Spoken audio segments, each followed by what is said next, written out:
So, following kind of Marty's lead-in, if in terms of the diversity, I guess I must be the federal bureaucrat filling in. But I think if you know me and have worked with me before, that's the one thing that I try the most not to be. But not knowing what you might think about me, I figured I'd give you a little bit of background of why I decided to come to this event today. I certainly knew that talking about manufacturing is near and dear to my heart, but I also want you to know that I need to explain a little bit further why it was something I wanted to do. And that is, although I grew up in Northeast Pennsylvania, the Kilmers, from my grandmother to my dad to me to my sons and now my grandkids, were all raised to be Red Sox fans. So. And I know that the team is doing pretty well this year, and they've been handling the Yankees and the Rays much better than before, except for last night. But the one thing I would hope that they would learn to do is please start beating the Orioles on a more consistent basis. I live in Maryland, and I take a whole bunch of grief for what the Orioles do when they play the Red Sox. I think we're going to turn the corner. Hopefully this year we're back in the World Series again. I've been asked to speak briefly about the federal vision for the future of manufacturing, and that's a very diverse picture, so I'm only going to give you a sampling of some of the things that I know you'd be interested in. But before I do that, I want to commend the state of Massachusetts for their comprehensive efforts to promote manufacturing. You manufacturers in the audience, quite frankly, you've got it a whole lot better than a lot of other states. Let me tell you that right now. I'm involved with programs when I was with the Manufacturing Extension Partnership, MEP, and looking at the manufacturing environment and the state support across the country. And certainly here in Massachusetts, you've got the resources, you've got the commitment to be really successful at that, and I think that's already showing. I think it starts at the top with Governor Patrick and his support for the creation of the collaborative. But to be successful, it takes the dedication and insight of effort of industry, academia, and government. So I'd especially recognize Secretary Balecki and Assistant Secretary Nakajima for their efforts in what they've done in working together with me at NIST and with MEP and how that's actually paid off for you folks here in the state. The National Governors Association recently singled out Massachusetts and 7 other states for their best practices in fostering the growth of advanced manufacturing, and rightfully so. The 5 priority goals that were identified were backed up by strategic investments when budgets were stretched to their breaking point, and progress toward achieving those goals is charted by periodic report cards. The investment in manufacturing education and workforce training is already paying dividends for manufacturers and for workers, including returning vets and newly minted graduates. At the same time, Massachusetts is mobilizing for advantage in the long term. The state's Manufacturing Future Fund, which was mentioned previously, is jump-starting partnerships that focus on the health of manufacturing for the long haul. These initiatives make economic sense today and tomorrow. You might ask why. That's because manufacturing truly is the breadwinner for local, state, regional, and national economies. This is not a rah-rah, feel-good assertion, but one backed by data and real examples, with growing support from both the public and the private sectors. Consider this from a national consulting firm. The linkage between manufacturing capabilities and economic prosperity is a much stronger predictor of a vibrant, successful, growing economy than any other measure typically used by economists. This sums up why President Obama has zeroed in on the U.S. manufacturing as one of his administration's top economic priorities. In fact, the president's blueprint for an economy that's built to last begins with American manufacturing.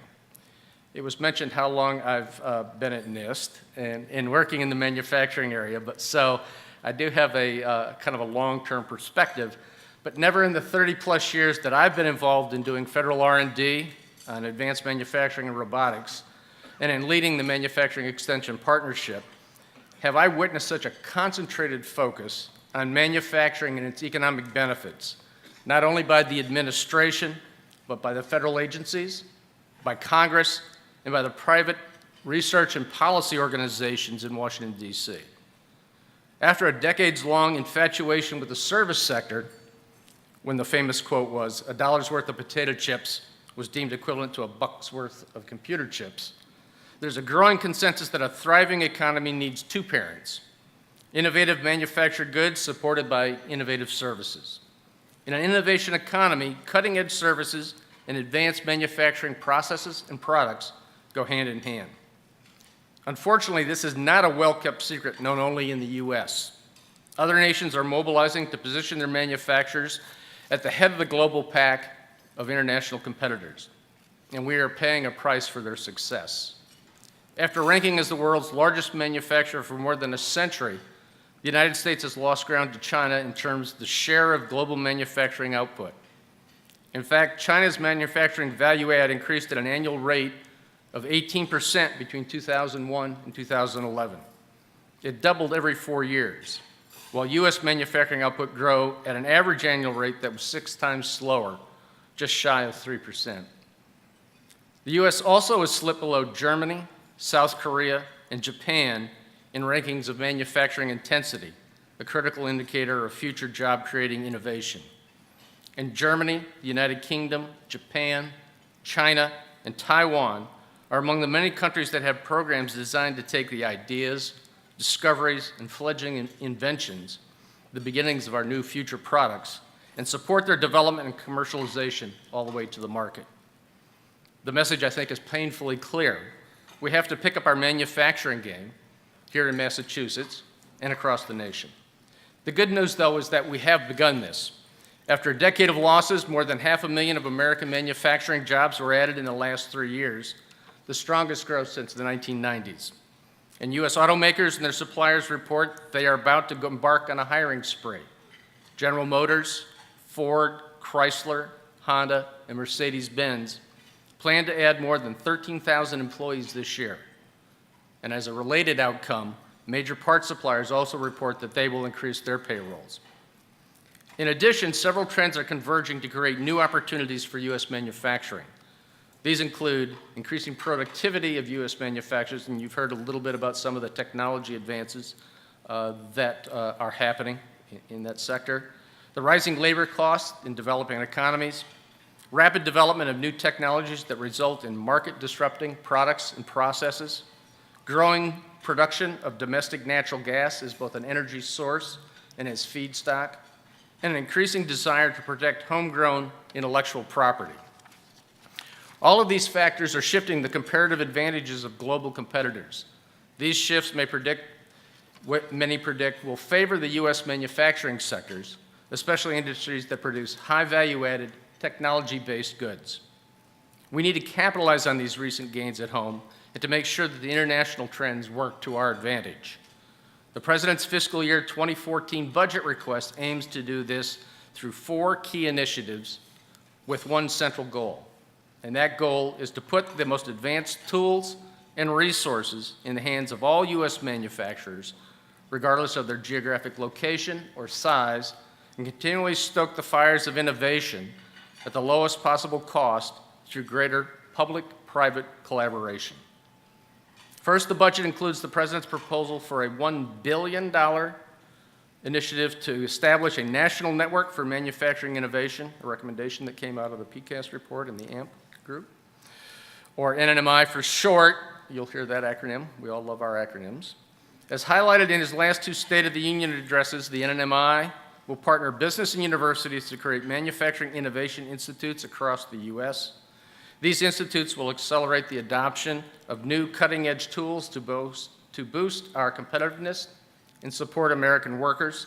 This initiative is being coordinated by the Advanced Manufacturing National Program Office, staffed by multiple federal agencies, and hosted and led by my home agency, the National Institute of Standards and Technology. If we fail to act, our international competitors will continue to do a better job than we do in capitalizing on our own manufacturing-related research advances. In fact, although the NNMI is in its infancy, we know other countries are closely following this effort, hoping to copy and emulate it in their region. The President already is acting on this bold proposal. Last year, using existing funds, a team of federal agencies launched a prototype institute the National Additive Manufacturing Innovation Institute, headquartered in Youngstown, Ohio.